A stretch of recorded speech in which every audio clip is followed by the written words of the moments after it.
चलो, तो किसी मेजर कोई डाउट तो नहीं है क्वेश्चन में रिटायरमेंट और डेथ के?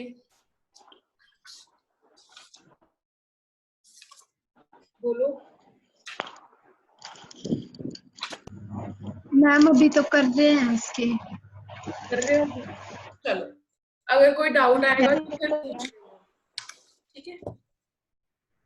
इसकी ओके कर मैम। लेना अच्छे से। थ्योरी में मैं आपको आज बता दूंगी कि क्या क्या चीज इंपॉर्टेंट है एग्जाम पॉइंट ऑफ व्यू से, तो वो आप अच्छे से एक बार कर लेना, ठीक है? कि जो एग्जाम्स में आती है। चलो, आज आज हम स्टार्ट करते हैं डिसोल्यूशन, ठीक है? Yes ma'am. हम वेंसडे को टेस्ट एडमिशन, रिटायरमेंट और डेथ का ना रख ले। एडमिशन तो हमने कर ही लिया, रिवाइज भी हो जाएगा वो। बोलो। Yes ma'am. किसी को कोई दिक्कत तो नहीं है? No ma'am. ठीक है, बस फिर वेंसडे को टेस्ट एडमिशन, रिटायरमेंट और डेथ का होगा, ठीक है? काफी दिन है अभी, तो हो जाएगा।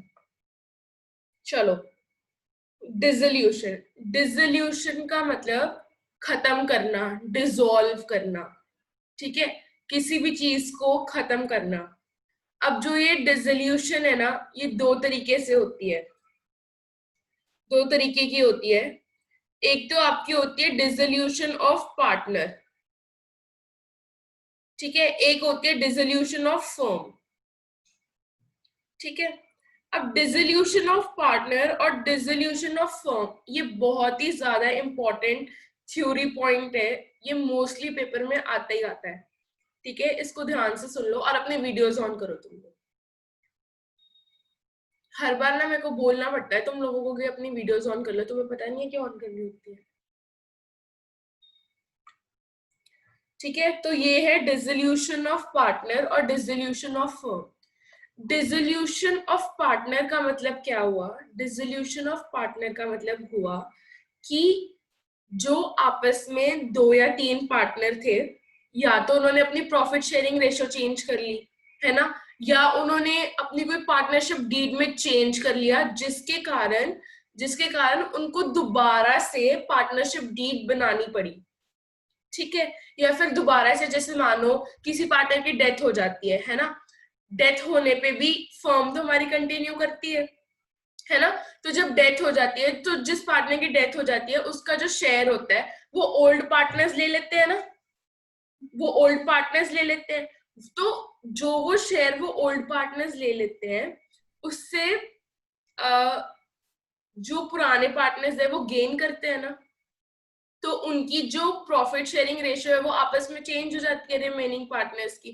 तो ये है डिसोल्यूशन ऑफ पार्टनर्स, ठीक है? डिसोल्यूशन मतलब पार्टनर्स जो भी पहले कर रहे थे, अगर अब वो उसमें कोई भी नया तरीका ऐड करते हैं या फिर किसी भी और नए तरीके से करते हैं, उसको हम बोलते हैं डिसोल्यूशन ऑफ पार्टनर्स, ठीक है?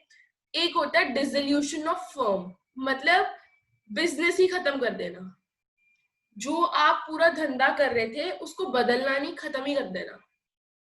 ऐसा कब होता है? ऐसा कब होता है? डिसोल्यूशन ऑफ फर्म कब होती है?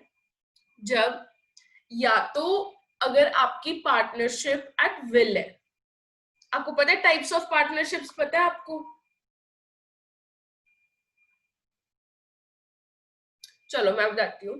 एक होती है पार्टनरशिप ऑन पर्पस, मतलब जैसे मानो आपको कॉन्ट्रैक्ट आया कि हमें ब्रिज बनाना है, ठीक है, फ्लाईओवर बनाना है, ठीक है? उसके लिए आपको कॉन्ट्रैक्ट आया। जैसे ही आपका फ्लाईओवर बन जाएगा, आपकी जो फर्म है वो खत्म हो जाएगी, ठीक है? क्यों? क्योंकि आपने फ्लाईओवर बनाने के लिए फर्म खोली थी, फ्लाईओवर बन गया, अब आपकी फर्म को और यहाँ पे कोई काम नहीं है, आपकी फर्म जो है बंद हो जाएगी। उसको बोलते हैं पार्टनरशिप ऑन पर्पस। या तो कि आपने जो काम करना था वो आपने कर लिया, ठीक है, तो अब जो है आपकी फर्म जो है वो डिसॉल्व हो जाएगी, उसका हम डिसोल्यूशन निकाल लेंगे, ठीक है? या फिर क्या होता है? मैम बस वो एक बोलो। मैम जो ये पार्टनरशिप है मैम सिर्फ ये स्पेसिफिक पर्पस कुछ टाइम के लिए ही बनती है ना?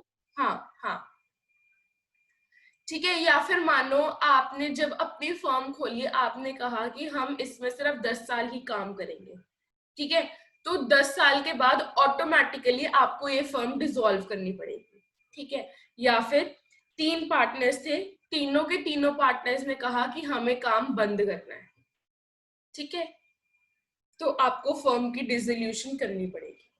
तो डिसोल्यूशन ऑफ पार्टनर और डिसोल्यूशन ऑफ फर्म में फर्क है। जब डिसोल्यूशन ऑफ पार्टनर होती है तो फर्म बंद नहीं होती, और पार्टनर्स की प्रॉफिट शेयरिंग रेशियो जैसे है ना, उस पे डेथ पे, रिटायरमेंट पे,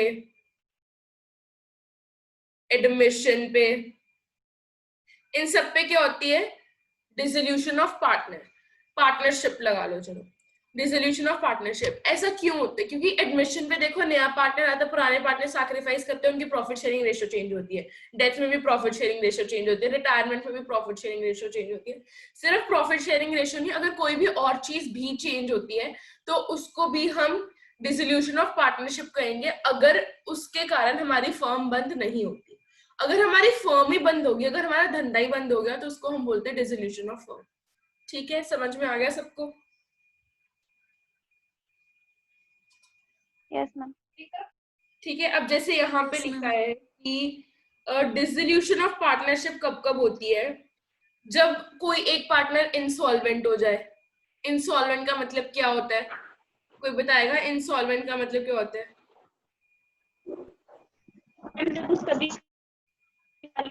यस मैम, दिवालिया हो जाता है मैम जब। हाँ, ठीक है। Expiry of period of partnership, ये सारे मैं आपको बता ही चुकी हूँ, ठीक है। डिसोल्यूशन ऑफ पार्टनरशिप कब कब होता है। चलो, अब डिसोल्यूशन ऑफ फर्म। अब इसमें है कि डिसोल्यूशन ऑफ फर्म कैसे होती है, होती तो है, कैसे होती है उसके स्टेप्स हैं, हम इसको ध्यान से समझेंगे। पढ़ के आए हो थ्योरी है? यस मैम, थोड़ी थोड़ी पढ़ी थी मैम, थोड़ी समझ आई। चलो, डिसोल्यूशन ऑफ फर्म, ठीक है। अब किन तरीकों से जो है आप अपनी फर्म को डिसॉल्व करते हो? पहला तरीका होता है म्यूचुअल एग्रीमेंट।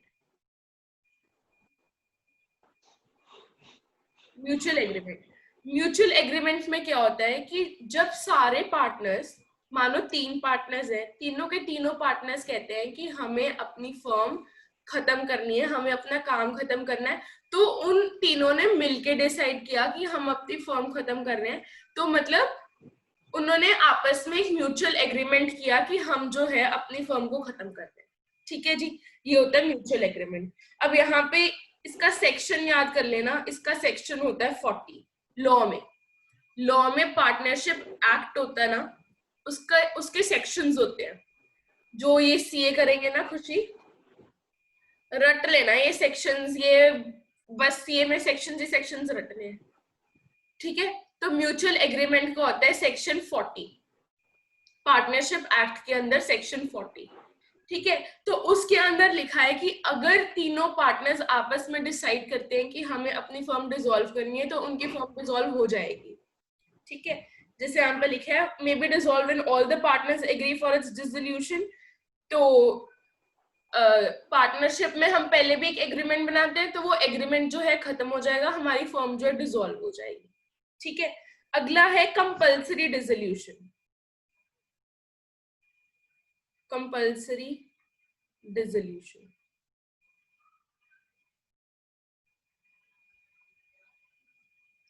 अब कंपल्सरी डिसोल्यूशन में क्या होता है?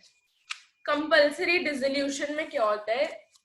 कंपल्सरी डिसोल्यूशन मतलब कोई ऐसी हरकत या कोई ऐसी चीज जिसके कारण ना चाहते हुए भी आपकी फर्म जो है डिसॉल्व हो जाएगी, आपकी फर्म जो है खत्म हो जाएगी, आपके ना चाहते हुए भी। या फिर आपने कोई ऐसी हरकत करी, या फिर कोई ऐसी चीज हो गई जिसके कारण आपको अपनी फर्म ना चाहते हुए भी डिसॉल्व करनी ही करनी पड़ेगी। ठीक है, अब ये चीजें क्या होती है, कंपल्सरी डिसोल्यूशन में क्या आता है। कंपल्सरी डिसोल्यूशन में पहला पॉइंट आएगा कि कोई एक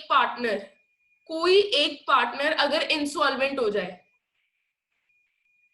ठीक है, मानो 3 पार्टनर थे ए बी सी, उसमें से ए जो है इंसॉल्वेंट हो गया, आपको अपनी फर्म डिसॉल्व करनी पड़ेगी। एक बार ये प्रूव हो गया, एक बार ये लॉ की तरफ से प्रूव हो गया कि वो जो एक पार्टनर है वो इंसॉल्वेंट है, आपको अपनी फर्म बंद करनी पड़ेगी। ठीक है मैम। हाँ जी मैम ये तो ये लिखा है कि एक पार्टनर को छोड़ के सभी पार्टनर अगर इंसॉल्वेंट हो जाए तो होगी मैम बंद। कोई भी हो जाए, कोई भी हो जाए, एक हो जाए, 2 हो जाए, 3 हो जाए, जितने मर्जी इंसॉल्वेंट हो जाए, आपको अपनी फर्म बंद करनी पड़ेगी। और वो इंसॉल्वेंट ये नहीं है कि हाँ आप आए, आपने कहा कि हाँ भाई मैं इंसॉल्वेंट हो गया, ऐसा नहीं होता। जब तक ये चीज लॉ नहीं प्रूव करती, जब तक ये चीज बैंक नहीं प्रूव करता कि आप इंसॉल्वेंट हो, तब तक नहीं माना जाता कि आप इंसॉल्वेंट हो। मतलब इंसॉल्वेंसी का नोटिस आता है, एक नोटिस आता है आपको बैंक की तरफ से, आपको लॉ की तरफ से कि आप इंसॉल्वेंट हो चुके हो, उसके बाद फर्म डिसॉल्व होती है, आपके कहने से कुछ नहीं होता। एक बार नोटिस आता है इंसॉल्वेंसी का, उसके बाद फर्म डिसॉल्व होती है। ठीक है, अगला पॉइंट है, आपने कोई गैर कानूनी काम करना शुरू कर दिया, उस फर्म के अंडर आपने कोई गैर कानूनी काम करना अगर शुरू कर दिया, आपकी फर्म जो है आपको बंद करनी ही करनी पड़ेगी। ये तो लॉजिकल है ना। आप कोई भी गैर कानूनी काम करोगे तो कानून आपको वो आपका धंधा कैसे चलने देगा, है ना, आपको उसको बंद करना ही पड़ेगा। तो मतलब आप कोई भी अनलॉफुल काम करोगे, आपको अपना धंधा बंद करना ही पड़ेगा। ठीक है, तो 2 पॉइंट्स क्या हो गए, व्हेन ऑल क्या है, all but one partner become insolvent, one partner of the firm becomes insolvent, partner of the firm becomes insolvent। ठीक है, दूसरा है अनलॉफुल बिजनेस। ठीक है,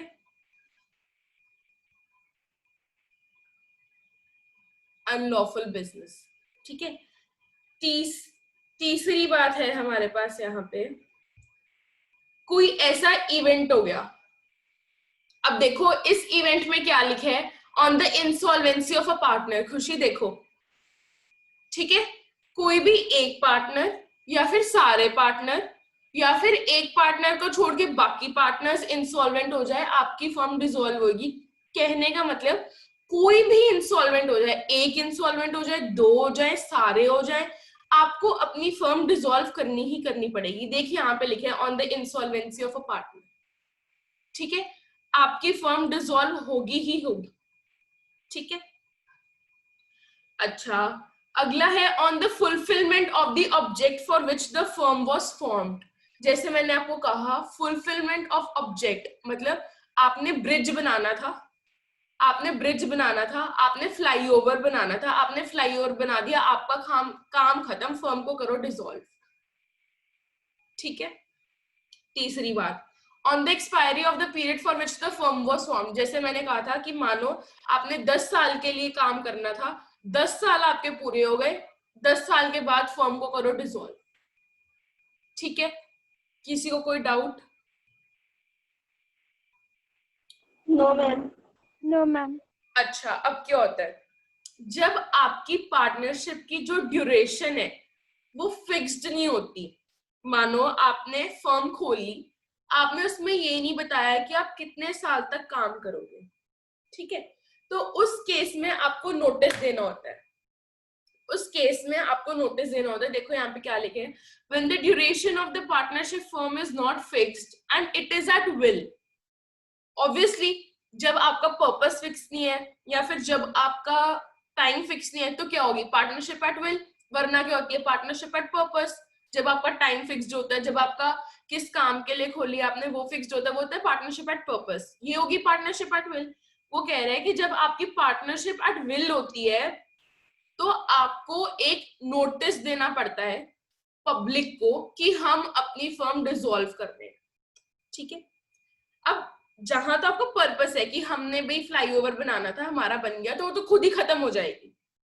जब आपका ना कोई पर्पस है, ठीक है, ना कोई आपका टाइम है कि 10 साल के लिए चलाएंगे या फिर 11 साल के लिए काम करेंगे, तो जब तीनों पार्टनर्स अग्री करेंगे डिसोल्यूशन, तीनों पार्टनर्स एग्री करेंगे डिसोल्यूशन के लिए, जब म्यूचुअल एग्रीमेंट होएगा, तो आपको एक नोटिस देना पड़ेगा। क्यों? क्योंकि आपकी पार्टनरशिप एट विल थी, ठीक है। आपको पब्लिक को ये बताना पड़ेगा कि भाई हम अपना काम जो है वो बंद कर रहे हैं, ठीक है। ये बहुत इंपॉर्टेंट है। अगर आप नोटिस नहीं देते हो, अगर आप, सुनो मेरी बात ध्यान से, अगर आप नोटिस नहीं देते हो और आप अपना धंधा बंद कर देते हो, अब क्या हुआ? आपने नोटिस भी नहीं दिया और आपने अपना धंधा भी बंद कर दिया। अब इसमें क्या होगा? मानो ए, बी और सी 3 पार्टनर थे, ठीक है। आपने फर्म कर दी डिसॉल्व, ठीक है। नोटिस आपने दिया नहीं, नोटिस आपने दिया नहीं। कल को मानो बी गया और फर्म के नाम पे लोन ले आया, फर्म के नाम पे लोन ले आया कि हाँ भाई मैंने इस फर्म के नाम पे, मेरे को लोन चाहिए था, मैं वो लोन ले आया। अब क्या होएगा? अब वो जो लोन है ना, अब वो जो लोन है, मानो वो 50,000 का लोन लेके आया, अब वो लोन तीनों भुगतेंगे, ए, बी और सी तीनों भुगतेंगे, क्योंकि वो फर्म के नाम पे आया है और आपने कोई पब्लिक नोटिस नहीं दिया हुआ कि आपकी फर्म डिसॉल्व हो चुकी है। समझ रहे हो मेरी बात को? Yes ma'am. ठीक है। तो जब आपकी पार्टनरशिप एट विल होती है, नोटिस देना बहुत इंपॉर्टेंट होता है। नोटिस नहीं ही दोगे तो सारे पार्टनर्स भुगतेंगे। जब तक पब्लिक को यही नहीं पता आपकी फर्म डिसॉल्व होगी, वो तो आपको लोन दे ही देगा फर्म के नाम पे, तो भुगतो, तीनों भुगतो, ठीक है ना। तो notice is important in partnership at will, ठीक है। चलो नेक्स्ट होता है, एक और पार्ट आता है जिसमें कोर्ट ही ऑर्डर कर देगा, कोर्ट ही कह देगा कि डिसॉल्व करो फर्म। कोर्ट ही कह देता है कि आप जो है अपनी फर्म को डिसॉल्व करो। कोर्ट कब कहेगा? कोर्ट कब कहेगा? सुनो, when partner has become of unsound mind, जब एक पार्टनर पागल हो गया, पागल हो गया। अनसाउंड माइंड मतलब उसका दिमाग खराब हो गया है, अब वो काम करने के लायक नहीं है। अनसाउंड माइंड समझते हो? मतलब पागल, ल्यूनेसी, ल्यूनाटिक हो गया वो बंदा, ठीक है। उसकी मेंटल हेल्थ उसके कंट्रोल में नहीं है। बहुत सारे कारण होते हैं कि बंदा पागल हो सकता है, हो सकता है वो नॉर्मल पैदा हुआ हो पर बाद में वो जो है ऑफ अनसाउंड माइंड हो जाए, ठीक है। अनसाउंड माइंड में, वैसे आपको नॉलेज के लिए बता रही हूँ, 3 चीजें होती हैं। एक तो होता है पागल, एक तो होता है पागल, दूसरा होता है ल्यूनेटिक, तीसरा होता है ड्रंकन, पियक्कड़ जिसको हम बोलते हैं।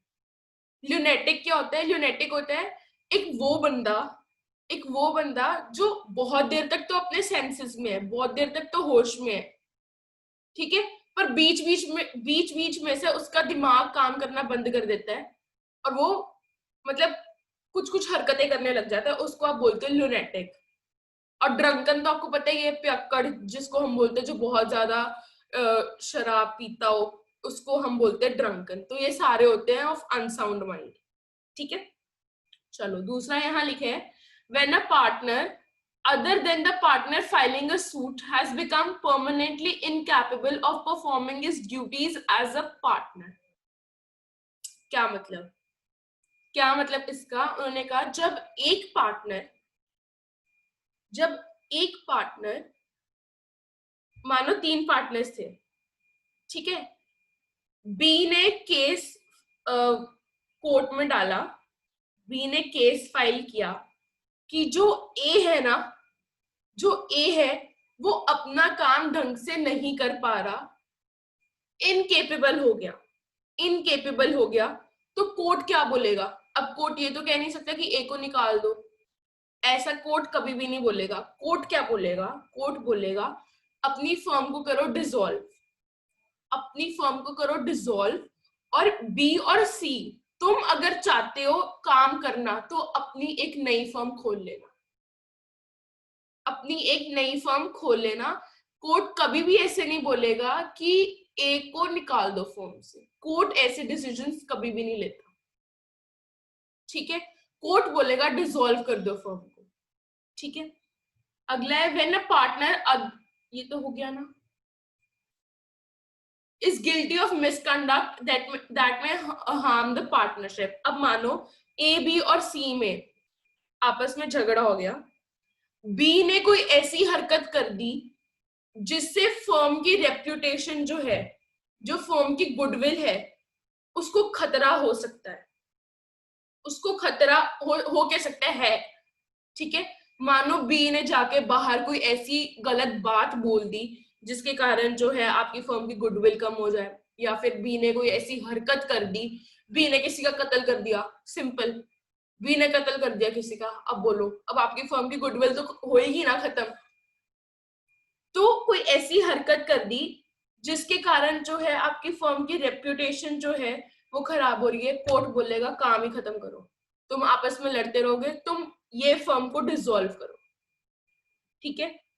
अगला, when a partner other than the partner filing a suit willfully or persistently commits breach of agreement। अब मानो उसने जान के, एक पार्टनर जब जान के तुम्हारे साथ धोखा करे, जान के धोखा करे, तो भी क्या बोलेगा, और ये प्रूव हो जाए कि उसने तुम्हारे साथ धोखा किया था, कोर्ट बोलेगा काम खत्म करो।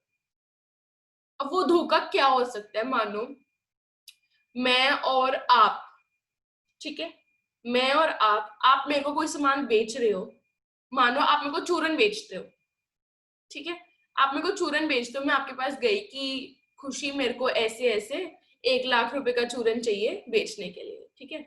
आपने कहा ठीक है चूरन तो ले जाओ, चूरन तो ले जाओ, पर इस बार ना चूरन अच्छा नहीं बना, पेट खराब हो सकता है, ठीक है। मैंने क्या कहा? मैंने कहा कि चूरन देखने में तो नहीं खराब, ठीक है, और मैंने कहा ये सिर्फ तेरे को ही पता है ना कि चूरन खराब है, और ये बात सिर्फ मेरे को पता है कि चूरन खराब है, और ये बात सिर्फ चूरन को पता है कि वो खराब है, चौथे किसी बंदे को तो नहीं पता। मैंने क्या किया? मैंने आपको 1 लाख रुपए दिए, आपसे खराब वाला चूरन खरीदा और अपनी फर्म में उसको अपने फर्म के नाम पे खरीदा और जाके उसको बेच दिया। अब बताओ, ये मैंने जानबूझ के धोखा किया अपनी फर्म के साथ? आपने तो मुझे Yes, बता ma'am. दिया था कि चूरन जो है वो खराब है, मैंने फिर भी उसको खरीदा। तो अगर ये चीज प्रूव हो जाए कि आपने मेरे को बताया था, उसके बावजूद मैंने ये खरीदा, कोर्ट बोलेगा काम खत्म करो, ठीक है। कोर्ट बोलेगा काम खत्म करो। जब आप जान के ब्रीच ऑफ कॉन्ट्रैक्ट करते हो, इसको बोलते हैं ब्रीच ऑफ कॉन्ट्रैक्ट।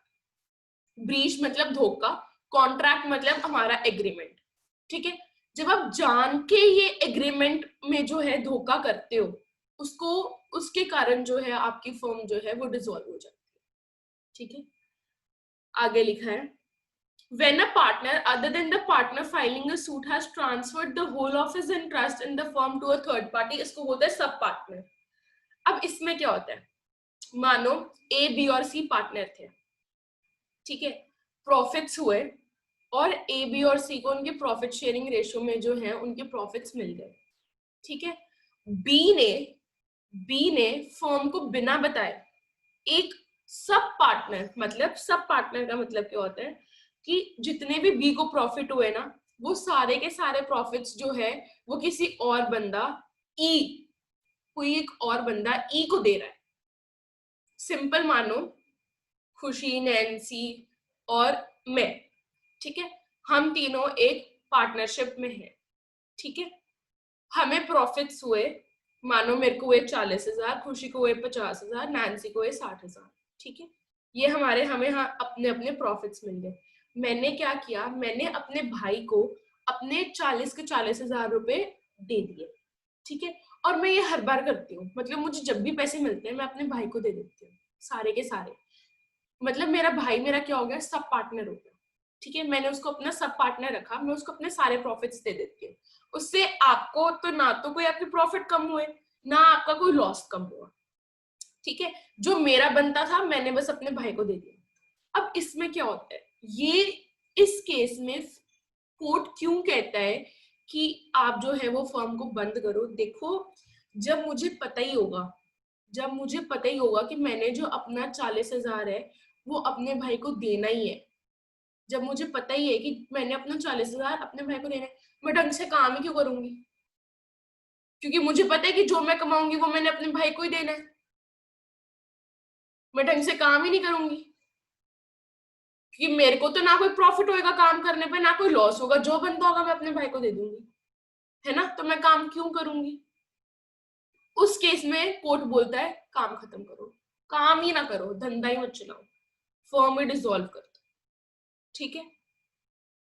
अगला होता है when the court is satisfied that the firm cannot be carried on except at a loss। जब कोर्ट को ये बात पता चल जाए कि इस फर्म में 8-9 सालों से सिर्फ लॉस ही हो रहा है इस फर्म को, तो कोर्ट बोलेगा भाई बेवकूफ तो तुम हो जो इतना लॉस होने के बावजूद भी चला रहे हो, बंद करो इसको। जब तुम्हें प्रॉफिट ही नहीं हो रहा तो तुम्हारे काम करने का पर्पस क्या है? जब तुम्हें प्रॉफिट ही नहीं हो रहा तो तुम्हारे काम करने का पर्पस ही क्या है? ठीक है, कोर्ट बोलेगा खत्म करो। अगला, when the court is satisfied that the dissolution is just and equitable due to some other reasons।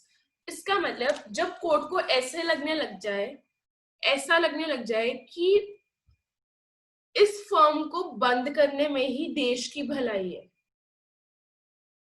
है ना। जब कोर्ट को ऐसा लगने लग जाए कि इस फर्म को बंद करने में ही देश की भलाई है, कोर्ट खत्म कर देगा।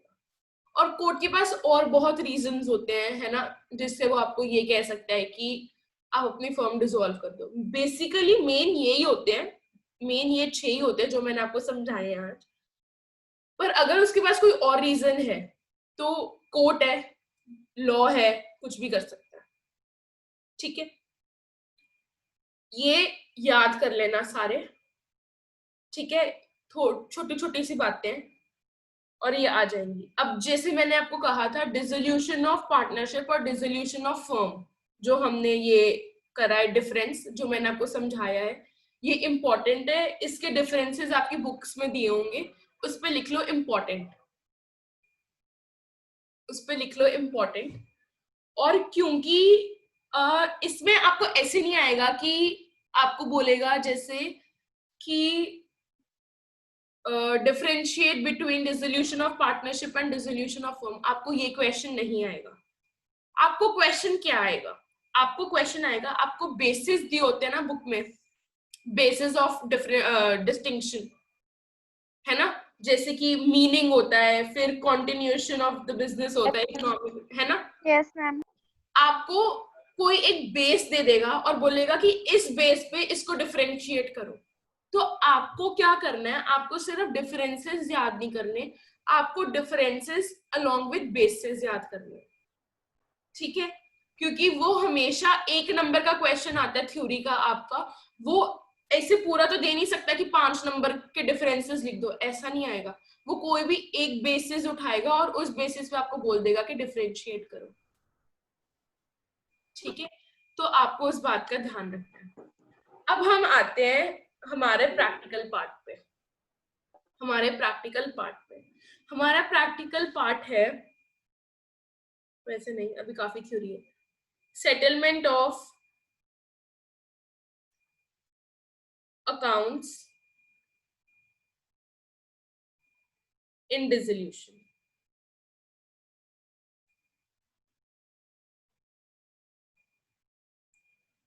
अब मैं आपको यहाँ पे 4 चीजें लिखूंगी। यार तुम अपने वीडियोस क्यों नहीं ऑन कर रहे? तुम्हारी दिक्कत क्या है? श्रुति, प्रियंका, मैम ऑन है मेरी वीडियो। मुझे तो नहीं दिख रही।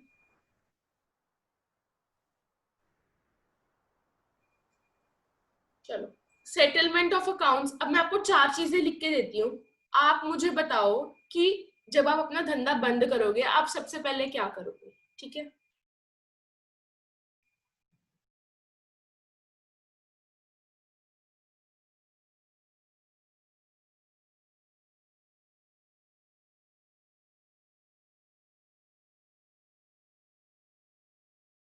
हम्म,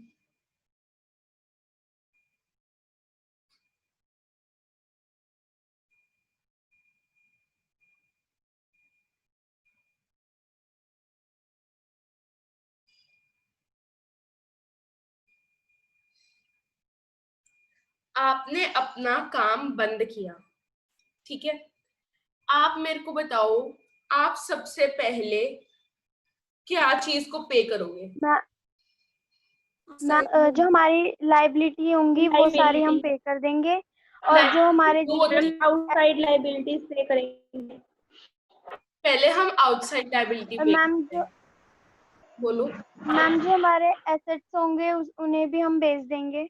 हाँ, और क्या बता? मैम पहले आउटसाइड लाइबिलिटी देंगे, उसके बाद आउटसाइड बैड डेट्स पे करेंगे। बैड डेट्स तो पे ही नहीं करने होते। बैड डेट्स कब से पे होने लगे? बैड डेट्स क्यों होते हैं श्रुति? मैम जिनसे हमें पैसा नहीं आएगा। हाँ, तो तू उनको पे कैसे करेगी? देने तो उन्होंने तेरे को थे, तू उनको जाके दे जा रही है। सोच के तो बोलो। बैड डेट्स वो होते हैं जो बाहर वाले लोगों ने आपको देने हैं, आप क्यों जाके उनको दोगे? डेटर में से होते हैं ना कि क्रेडिटर में से बैड डेट्स। नाइस, हम बैड डेट्स को भी पे करेंगे। अच्छा, और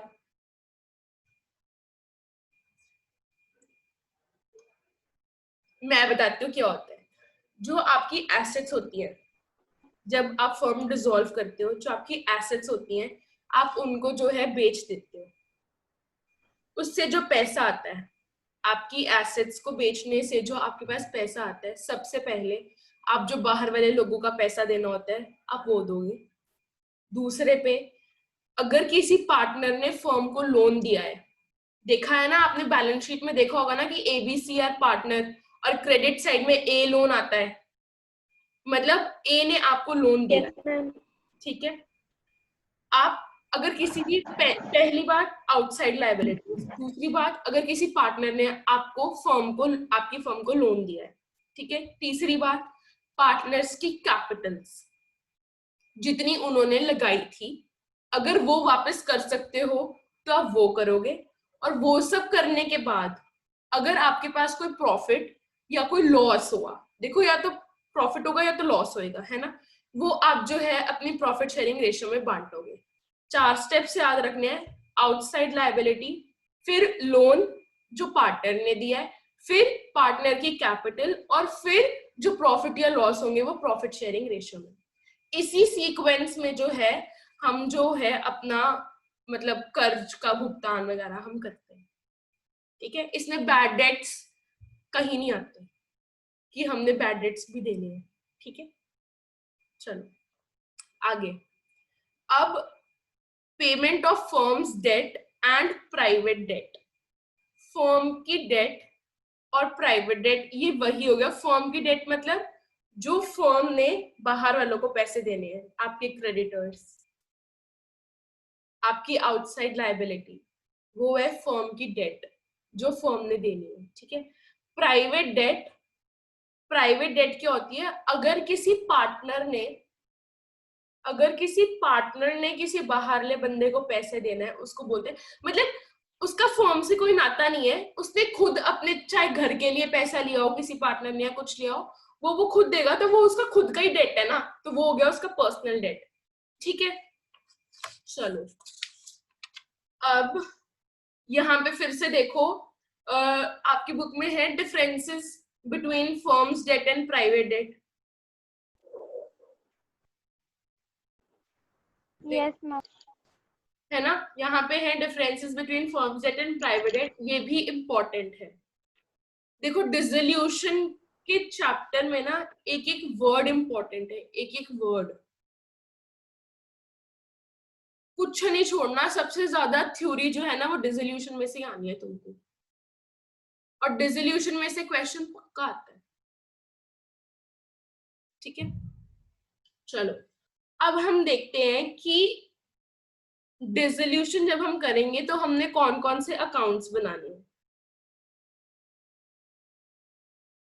कौन कौन से अकाउंट्स बनाएंगे? सबसे पहले हम एडमिशन, रिटायरमेंट और डेथ में बनाते थे रीवैल्यूएशन। हम रीवैल्यूएशन अकाउंट क्यों बनाते थे? क्योंकि हम अपने एसेट्स और लायबिलिटीज की नई वैल्यूज निकालते थे, मार्केट वैल्यू निकालते थे, और जो प्रॉफिट और लॉस होता था वो ओल्ड पार्टनर्स ओल्ड रेशियो में बांटते थे, क्योंकि हमारा बिजनेस अभी भी जो है वो चल रहा होता था, ठीक है। हम इसमें बनाएंगे रियलाइजेशन अकाउंट। रियलाइजेशन अकाउंट क्यों बनाएंगे? क्योंकि रियलाइजेशन अकाउंट का मतलब जो हमारी एसेट्स थी, है ना, हमने उनको बेचा, उसमें से जो हमने जितने हमने पैसे रियलाइज किए, मतलब जो एसेट्स को बेचने पे हमें पैसे मिले, वो हम डालेंगे इसमें रियलाइजेशन अकाउंट। और उन पैसों से हमने जो लायबिलिटीज पे करनी है वो भी हम डालेंगे रियलाइजेशन अकाउंट। रियलाइज मतलब एक्चुअल में जो हुआ, एसेट्स बेचने पे क्या हुआ, पैसे मिले, आपने पैसों को, एसेट्स को जब रियलाइज किया, क्या मिला? पैसे मिले, रियलाइजेशन अकाउंट। लायबिलिटीज